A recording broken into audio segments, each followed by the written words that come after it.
হয় আৰু ইয়াতে আমাৰ শ্বুটিং বিলাক হয় আৰু যাওঁ বলক আজি আমাৰ ঘৰলৈকে লৈ যাওঁ আমাৰ ঘৰটো এই পথাৰখনৰ ওচৰতে জাষ্ট এনেই দেখুৱাম আৰু এই ঘৰলৈ নাযাওঁ লাজ লাগে নহয় আহক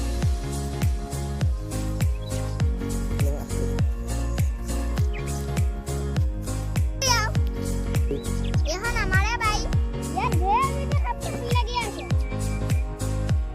বলক এতিয়া আমাৰ ঘৰৰ ফালেও যাওঁ ইয়াত থকা চাম বলক কি চব ধুনীয়া এটা পৰিৱেশ গৰু ছাগলী